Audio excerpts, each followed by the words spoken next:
नमस्कार दोस्तों।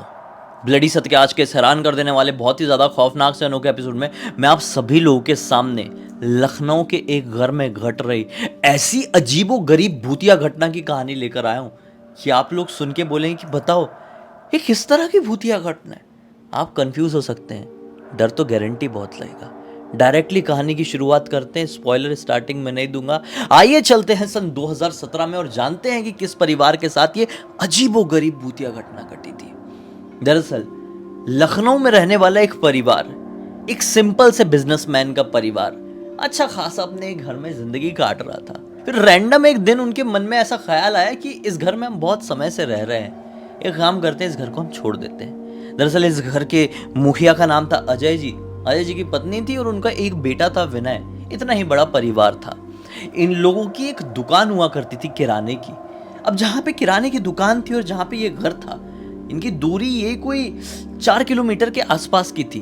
तो इनको बहुत टाइम इस घर में रहते हुए भी हो गया था, इनको मज़ा नहीं आ रहा था। इन लोगों ने डिसाइड किए कि अब कोई ऐसा घर ले लेते हैं जो अपनी दुकान के आसपास ही हो, थोड़ी हमारी भी ट्रैवलिंग कम हो जाएगी, थकान बहुत हो जाती है। खैर, इन लोगों ने एक घर देखा दुकान के पास ही और वहाँ पर रहने के लिए चले गए। एक्चुअली वो लोग रहने के लिए गए थे 2015 में। हाँ, 15 में जब से ये लोग उस घर में शिफ्ट हुए तो चीज़ें पूरी तरीके से नॉर्मल थी। लेकिन कुछ ही दिनों बाद ये लोग इस घर में एक अजीब व गरीब एक्टिविटी महसूस करना शुरू कर दिए। क्या थी वो अजीब व गरीब एक्टिविटी? कि रात में ये लोग खाना बनाते थे, खाना वाना खाते थे और खाना बाय चांस कुछ बच जाता था, फ्रिज में रखते थे तो रात में इनको क्लियर घर पे सुनाई देता था कि कोई घुसा है और फ्रिज तक गया है और खाना चट करके गायब हुआ है। शुरुआत में तो जब ये चीज़ हुई तो ऐसा लगा कि कोई चोर घुसता है, कोई बिल्ली घुसती होगी। लेकिन जब इन लोगों ने उस चीज़ के ऊपर बारीकी से नज़र डाले तो ये समझ में आया कि कोई चोर चार नहीं घुसता है। सीसीटीवी कैमरा लगा है। सीसीटीवी कैमरा में क्लियर रिकॉर्ड हो जाता, कोई बिल्ली विल्ली भी रहती, चोर भी रहता तो कुछ भी दिखाई नहीं देता था। डायरेक्टली ये लोग सुबह उठ के देखते थे तो जितना भी फ्रिज में खाना रहता था वो खत्म हो जाता था। खैर, पता नहीं इन लोगों ने क्या सोचे हुए थे क्या नहीं, उस चीज को इग्नोर करना ही शुरू कर दिए और ये लोग ऐसा करने लगे थे कि अब रात में कुछ खाना बचाना नहीं है, खाने को खत्म करके ही सो जाया करेंगे और कुछ बचता है तो रात में ही बाहर डाल देंगे, कुत्ता बिल्ली गाय कोई भी खा लेगा। भाई ऐसा करते करते इन्होंने इस घर में पूरे 3-4 साल काट दिए। जैसा कि मैंने बताया 2017-18 में घटना घटी थी। 3-4 साल काट दिए। अब एक दिन की बात है, अजय जी को हार्ट में प्रॉब्लम हुई। ट्रीटमेंट शुरू हुआ तो चीज़ें ठीक भी हो गई। डॉक्टर साहब ने बोले कि देखिए आप बहुत ज़्यादा प्रेशर डाल रहे हैं अपने दिमाग में, अपने दिल में, काम वाम को लेकर बहुत टेंशन में चल रहे हैं आप। एक काम कीजिए, कुछ समय की छुट्टी लीजिए, बाहर घूम घाम के आइए। अजय जी ने भी सोचे, उनकी पत्नी ने भी सोची कि हाँ यार ये बहुत हो रहा है, हमें इतना भी ज़्यादा प्रेशर नहीं लेना चाहिए दिमाग में, चलो कहीं घूम के आते हैं। इन लोगों ने विनय से बात की, अपने लड़के से। विनय का क्लास 12th के जस्ट एग्ज़ाम कंप्लीट हुए ही थे। जून जुलाई के आसपास का टाइम था, मानसून जस्ट आने वाला था। विनय ने बोला नहीं, 12th के एग्ज़ाम भले कंप्लीट हो गए हैं लेकिन मुझे कुछ ही समय में एंट्रेंस देना है मेरा। इसको क्या JEE की तैयारी कर रहा था, ये कुछ ही समय में इसका एंट्रेंस आने वाला था। तो इसने बोला कि नहीं, मैं इतने दिन घूमने जाऊंगा, फालतू वो होगा, मेरा डिस्ट्रैक्शन होगा। ये लोग 15-20 दिन के लिए जाने वाले थे तो बोला मैं नहीं जा सकता, आप लोग और रिश्तेदारों से बात कर लो। तो आसपास कुछ और भी रिश्तेदार और दोस्त वोस्त रहते थे अजय जी के, उन लोगों से बात हुई और बढ़िया 15-16 लोगों की टीम बन गई। ये लोग वैष्णो देवी ऐसा अलग अलग जगह पे जाने का प्लान बनाए, तीर्थ यात्रा करने का। खैर, सभी लोग बहुत खुश थे। ये लोग एक पर्टिकुलर डिसाइड की हुई डेट में अपने उस तीर्थ यात्रा के लिए निकल गए। अब इस घर में बचा अपना अकेला विनय। विनय को उसकी मम्मी समझा कर गई कि बेटा देख, बाहर से कुछ भी बुलवाए तू खाने के लिए तो रात में खाना घर पे मत रखना, बाहर छोड़ देना। विनय को भी मालूम था कि घर में क्या होता है, लेकिन उसने कभी कुछ एक्सपीरियंस नहीं किया था, कुछ सुना नहीं था, कुछ देखा नहीं था। वो सिर्फ ये जान रहा था कि मेरी मम्मी ऐसा बोलती है ऐसा होता है, मेरे पापा ऐसा बोलते कुछ होता है, लेकिन उसने खुद अपनी आंखों से नहीं देखा था। अब नॉर्मल लड़का कहाँ किचन विचन में फ्रिज विज में जाएगा, सुबह सुबह फ्रिज खोल के देखेगा कि खाना रात में कितना बचा हुआ था, अभी कितना बचा हुआ, ये सब उसने देखा नहीं था, सिर्फ सुना हुआ था। नॉर्मली 5-6 दिन आराम से बीते। एक दिन आई, उसके पेट में ना थोड़ी गड़बड़ी हुई। पेट में गड़बड़ी हुई तो सोचा कि यार खाना बच गया है, क्या करूं, फ्रिज में रख देता हूँ, छोड़ देता हूँ, क्या होता है, छोड़ो। उसने छोड़ दिया और थोड़ी पढ़ाई भी आज जल्दी कंप्लीट कर लिया, क्योंकि आज हल्की फुल्की बारिश हो रही थी और बार बार लाइट्स जा रही थी। उन्हें सोचा कि बिना मतलब के लाइट वाइट चली गई मेरे सोने से पहले, नींद लगने से पहले, तो फालतू डर लगेगा, मम्मी पापा भी कैसी कैसी बात करते हैं।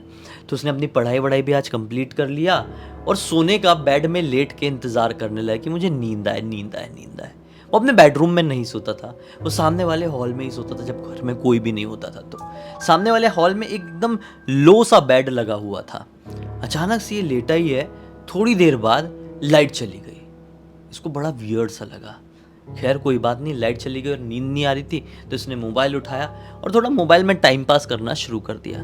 गाने भी लगाया हुआ है और इंटरनेट में कुछ आर्टिकल्स पढ़ ही रहा है। थोड़ी देर बाद, 15 मिनट बाद, इसे अचानक से अपने घर के जो बाजू में, जो इनके घर पे सीढ़ी लगी हुई थी छत में जाने की, उसमें दरवाज़ा था जहाँ से सीढ़ियाँ स्टार्ट होती थी, उसे गेट खुलने की आवाज़ आई। हेडफोन में गाने उतने तेज़ नहीं थे, इसलिए वो आवाज़ आ गई। ये थोड़ा शॉक हुआ, गाने बंद किया, हेडफोन निकाला। अब ये क्या सुन रहा है कि धीरे धीरे धीरे धीरे सीढ़ियों से कोई पायल पहन के चढ़ा है। छत में क्लियर चढ़ा, ये समझ में आया। अब इसको डर लगना शुरू हुआ और मम्मी पापा की एक एक बातें इसको रिकॉल होना शुरू हुई। छत में कोई घूमा है, ये समझ में आया, क्योंकि सिंगल फ्लोर का घर था और इसको क्लियर समझ में आ रहा है कि छत में कोई तो चल रहा है, क्लियरली पायल पहन के चल रहा है। फिर वो आवाज़ कुछ मिनटों बाद, 2 या 3 मिनट बाद, धीरे धीरे करके सीढ़ियों से उतरने वाली आवाज़ में तब्दील हो गई। इसको अजीब लगने लगा। अब बोला क्या करूं, ये सीढ़ियों से उतर रही है और बहुत नज़दीक से सुनाई दे रही है।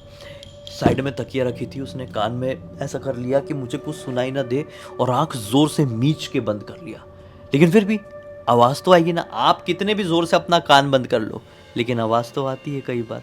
इसको आवाज़ आ रही थी, क्योंकि अब वो सीढ़ियों से उतरने वाली पायल की आवाज़ थोड़ी तेज़ हो गई थी, जैसे कि कोई तेज़ी से उतर रहा है, जग जग जग जग जग जग करके। और फिर किसी ने बहुत ज़ोर से उस दरवाजे को मारा, ढाड़ से। उसमें ताला लगा हुआ रहता था और चाबी अंदर ही थी, हॉल में इसके सामने लटकी हुई थी। फिर भी वो गेट खुला था, इसलिए इतना डर लग रहा था। धाड़ से वो आवाज़ आई बंद होने की और फिर वो आवाज़ धीरे धीरे करके मेन दरवाजे की तरफ आई। अब ये और डरा और हिलना डुलना अपना बंद कर दिया। फटाक से कंबल रखा हुआ था, उसने ओढ़ लिया। बाहर चमकी एक जोर की बिजली और बारिश होने लगी तेज।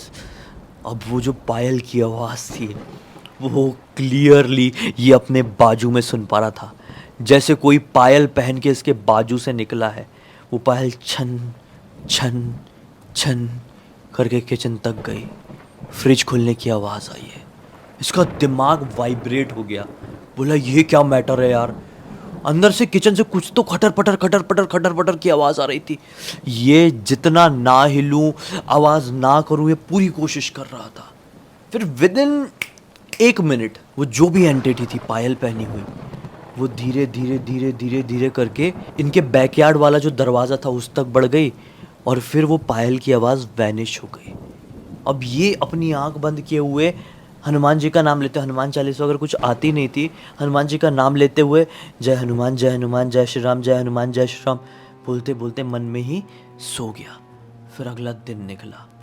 ये ना चाहकर भी उठा और किचन में गया। किचन में फ्रिज का दरवाज़ा खोल के देखा तो क्या पाया है, जो भी खाना रखा हुआ था कुछ भी नहीं था, सब चट था। इसने बोला मैं देखूंगा, अपनी आंखों से देखूंगा। सीसीटीवी कैमरे की फुटेज चेक किया। लिटरली जितने बजे के आसपास इसको आवाज़ आई थी ना, उस समय फुटेज पूरी तरह से ब्लैंक यानी ब्लैक हो गई थी, कुछ भी रिकॉर्ड नहीं हुआ था। इसका दिमाग ख़राब हो गया। बोला मैं यहाँ पे रुकने ही नहीं वाला, जितने दिन मम्मी पापा बाहर है मैं दोस्त के घर पे रुकूंगा। दोस्त को फ़ोन लगाया, बोला मैं अभी आ रहा हूँ भाई, मैं नहीं रह पाऊँगा अपने घर में। तो उसने बोला क्या हो गया, क्या मैटर है। उसने बोला नहीं भाई मुझे डर लगता है, ऐसा लगता है कि कोई है मेरे घर पे। दोस्त ने भी हंसा, बोला हाँ आजा आजा, तू भी क्या फालतू चीज़ से डरता है।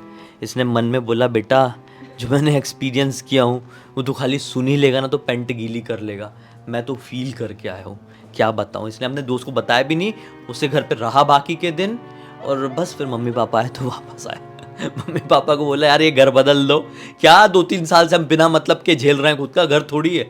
फिर घर बदले लॉकडाउन शुरू होने से थोड़े ही पहले उन लोगों ने घर बदल दिए, लेकिन आज भी उस रात की खौफनाक जो याद है इसके जहन में ताज़ा है। इसने इतना कुछ एक्सपीरियंस किया तो ना जाने मम्मी पापा ने क्या क्या किए होंगे जिसको कभी नहीं बताए। खैर, इसने मुझे ये कहानी इसलिए लिखकर भेजा कि ताकि लोग समझ सके कि लोगों के साथ जो होता है ना ऐसी भूतिया घटनाएं वगैरह, उसको तुरंत नोटिस करें और उसके ऊपर काम करना शुरू करें, वहाँ से हट जाए, उन चीज़ों से बचने की कोशिश करें। क्योंकि कई बार वो चीज़ आपके ऊपर हावी हो गई तो आप सोच भी नहीं सकते कि आपको क्या नुकसान पहुँचा सकती है। इस केस में शायद वो एंटिटी ज़्यादा नेगेटिव नहीं थी, पता नहीं किसी चीज़ की वजह से वो भटक रही थी, कोई लूप में फंसी हुई थी इसलिए ये हरकत करती थी। खैर, जो कुछ भी हो, उम्मीद करता हूँ कि आज की इस कहानी से आप लोगों को मनोरंजन मिला होगा, एक अलग सी सीख मिली होगी। तो अब तक देख लिया है तो लाइक जरूर कर देना, चैनल को सब्सक्राइब करके बेल आइकन दबा के ऑल के ऑप्शन में क्लिक करना, क्योंकि इसी तरह के हैरान कर देने वाले खौफनाक वीडियोस डेली आप लोगों के सामने लेके आता रहता हूँ। इंस्टाग्राम की लिंक इस वीडियो के डिस्क्रिप्शन बॉक्स में मिल जाए, क्लिक करके डायरेक्टली वहाँ पर पहुंच जाना। और इसी तरह की कोई भी कहानी, टॉपिक या जानकारी आप लोगों के पास भी है तो लिख भेजना। हो सकता है मेरा अगला वीडियो कल आप लोगों के हिसाब से ही बन रहा हो। तो चलिए कल फिर से मिलते हैं, तब तक के लिए बहुत बहुत धन्यवाद। आपका दिन शुभ हो।